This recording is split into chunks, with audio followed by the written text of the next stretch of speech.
So couples ask about floor plans a lot, and that is a huge part of what Erica and I are here to help you guys with. Whether you're a coordination couple or not, I'm going to give you guys some great tips tonight about kind of how to make your floor plan work, and also how to send us a proper floor plan. So if you have Erica for your coordination, she's basically going to draw the whole thing up and label it, and she knows what she's talking about. But if you're doing up your own floor plan and sending it to us, we want to make sure that it's communicated clearly so that nothing's getting missed, especially if we're taking care of renting your tables, renting your linens. We want to make sure that all of those things are on there for you so that the day of, you're not like, hey, where's my cake table? And we're like, hey, wasn't on the drawing. That's basically what it comes down to. So this is a great example of a floor plan that a lot of couples will send. Doesn't really have a whole lot of information on there. I have no idea how many people are at those tables or what color linen are on those tables or what those tables are being used for. So not very helpful. Basically, you will probably get an email back from Caitlin saying, or from Erica, I was looking at Caitlin, saying, thank you for sending your floor plan. Can you now answer these 20 questions for me? So to eliminate some back and forth, give you guys some tips about what needs to be on there. So please number your tables, label the head table, and please don't make your head table table 1. It gets very confusing for everybody involved. Your head table can just be head table. Table 1 and 2 should be where your parents and grandparents are sitting, okay? Please, on top of the actual numbers or names of tables, names are happening a lot more often as well. We have people doing theme weddings, and instead of using tables 1 through 10, they're doing, places they've traveled together, or types of trees or whatever. I actually had that, so don't laugh. Actually, next week, they are doing ski hills, names of ski hills, because the bride is an ex-semi-pro skier. So list how many people are sitting at each table as well, so that if you have 8 people at every table, great, you can just put that on there. 8 guests or 8 seats at every table. If every table is a little different and we go in assuming that there's 8 guests at every table and we seat it, or we set the tables that way, we may end up being short on our rentals, because if some of your tables only have 6, then we're not going to have enough stuff. Or when your guests come in, they're going to be like, oh, we don't have enough seats at this table because there's 10 of us here, or whatever. So just let us know how many people are sitting at each of your tables. So I've written out kind of how you can let us know that. Your dance floor. So marking that on there, letting us know if you need us to remove or tear down or just move tables out of the way to create your dance floor. This is something really common at Steckley. Especially if you have bigger numbers there, because the dance floor area is kind of our overflow dining room space, and so a lot of times we have to tear tables down for that, or if you're going to have it pre-existing, which is great. Let us know which way the guests are coming into the building. Again, some buildings have a certain flow. They're always going to come in the same door, like Steckley. Victoria Park Pavilion has 3 different entrances. So we want to know where the guests are coming in from so that we can help you plan your floor plan properly. Because if they're coming in one door, we don't want something blocking that. Like, we've had people put their head table in front of the door that they want their guests coming into. It's a bit of a mess. Please label the catering space for us, whether it's the actual food stations or buffet tables or coffee station. We want to know where those are going, but also, especially again for private residents or venues that we're not at on a regular basis, we need to know where our behind the scenes is. So if we have a catering tent that's attached to your main tent, or if we are working out of a 3-car garage or a cleaned up drive shed or something like that, that is close to the area that the reception is happening in. We just need to know where we are in terms of where your tent and your reception are happening. Bar space as well, the bar area.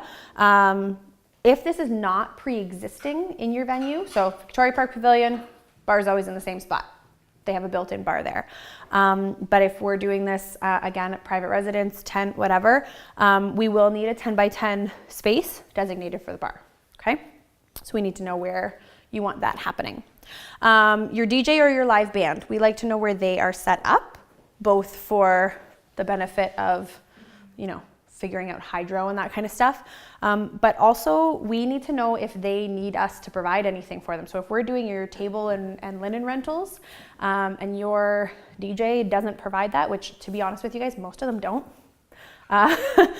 then if we don't bring them a table and a linen, I don't know what they're gonna set up on. Usually they end up stealing a catering table, and then we're, less prepared behind the scenes, and, there's potential for things not to go quite as smoothly. So please make sure that you let us know if they need a table or anything like that from us. Any of your accent tables. So this is something that often gets forgotten on floor plans. This can include, but is not limited to, your guest book and signing table, your cards and gifts table. If you just have a card box, you're really not expecting many gifts, and you've got a small guest book for signing or whatever, that can all be one table. But if you, I should have had a picture of Brian Andrews. Brianna's grandfather built their card box, and it was like a replica of a house. It was huge. It took up most of a 6-foot table. Their guest signing project, luckily, was nice and small, but some of the guest signing projects that I've seen, again, are massive. It's like a huge wooden letter, or next weekend they're doing a set of skis, because that's their whole theme, right? So everybody's signing a ski. Well, that's, this long, right? So that, that table, those tables are important to know.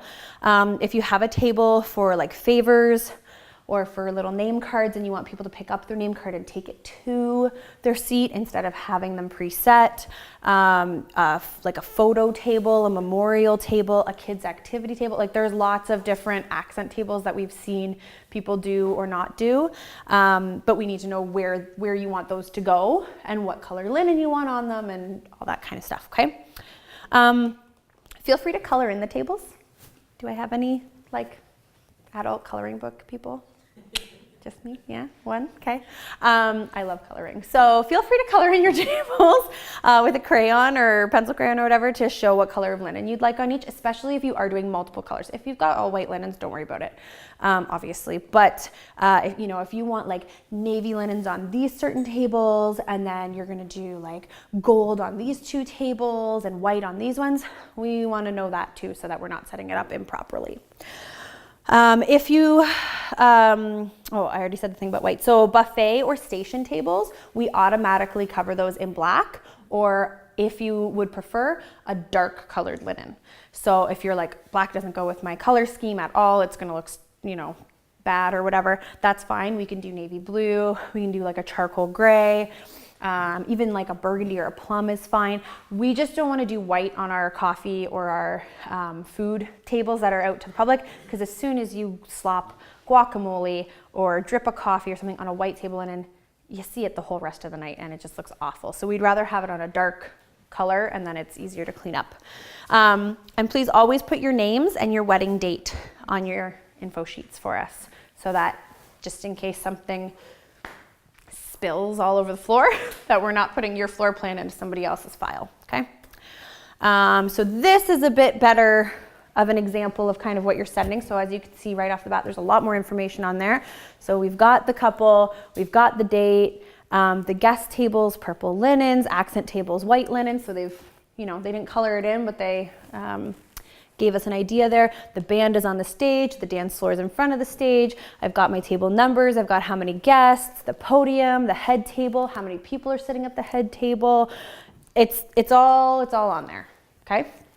So that is a good example of a floor plan that we would like sent, okay? Any questions about floor plans? Yeah, Molly. Do you ever share floor plans from previous clients with current clients to Yep. see sort of what other people have done to get an example of? Yeah, absolutely. You can definitely do that, for sure. Some other important tips to keep in mind while organizing your layout. Keep guest tables away from the main entrance of where people are coming in as much as you can. I know this is hard with some venues, especially if you have bigger numbers, but for the most part, you don't really want your guests entering in and like bumping into a guest table or chair, because that's just kind of awkward. Same with the catering entrance. This is one that people forget at Victoria Park a lot. Actually, I'll go back and show you. So the bar is here, the kitchen door is here, and we also use this for a catering area a lot, and there's doors here. So basically, like, this area should be off limits for guest tables because this is high traffic. There's usually a line, like a bit of a line at the bar. Servers are coming in and out of these two doorways here. And so if we have a guest table here, they're gonna hate sitting there because that's just super uncomfortable for them. So keeping those exit and entryways clear. Washroom as well. It's not ideal to sit right beside the bathrooms. In some venues, this is simpler than others. Don't put your grandparents or any other elderly guests at the table next to the dance floor or the DJ. We have had multiple weddings where the entire night the DJ is basically being demanded to turn the music down, and then people aren't up and dancing, and it's because there's a whole bunch of 80-year-old guests sitting right beside a big giant speaker, or right beside where the band is playing or whatever, and then they're constantly being told, turn it down. Doesn't make for a great party atmosphere for the rest of your guests.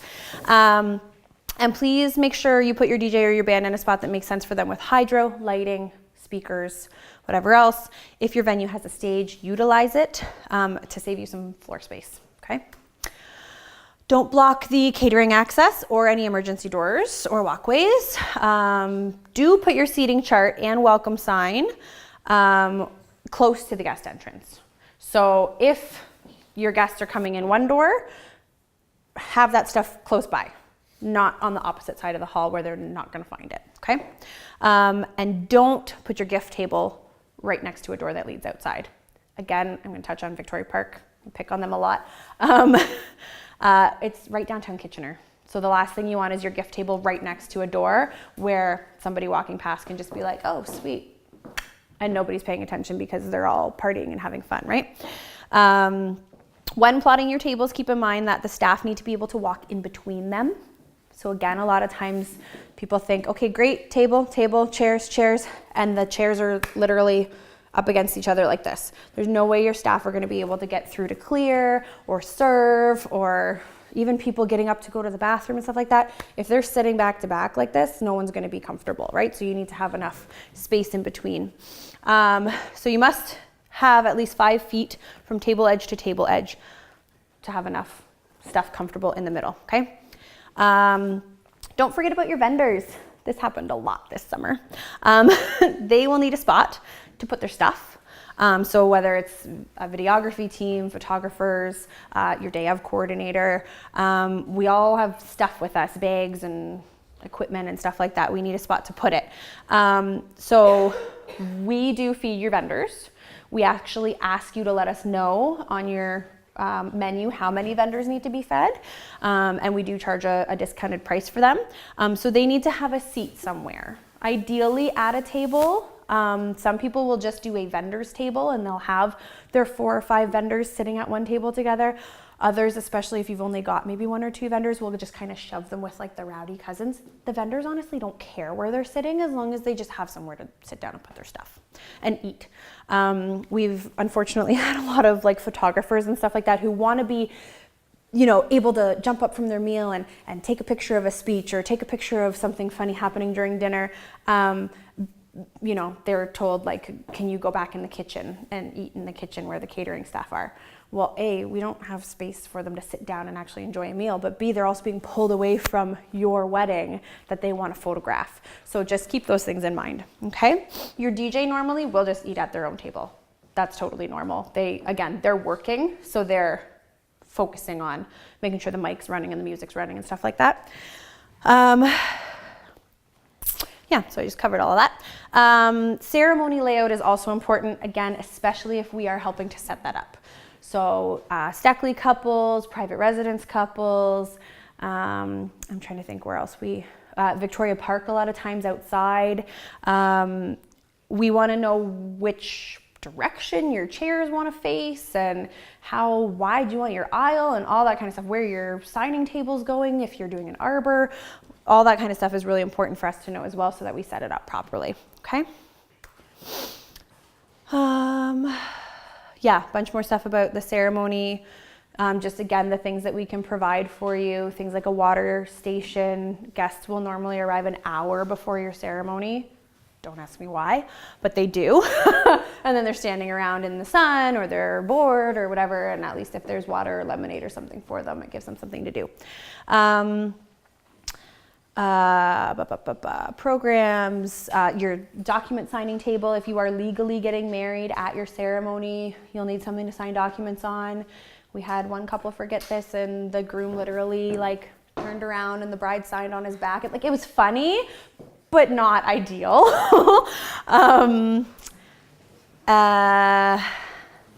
Yeah, so just making sure that we know everything that you need for the ceremony as well. And then keep the buffet and food station tables on the same side of the venue as your kitchen space. This isn't 100% like hardcore rule because there are some venues where it just doesn't work out best, but places like, again, Victoria Park or even at Hauser Hall and stuff like that, it is easier for us to have our food stations or buffets closer to the kitchen area so that we're not walking through your guests for setting up and tearing down.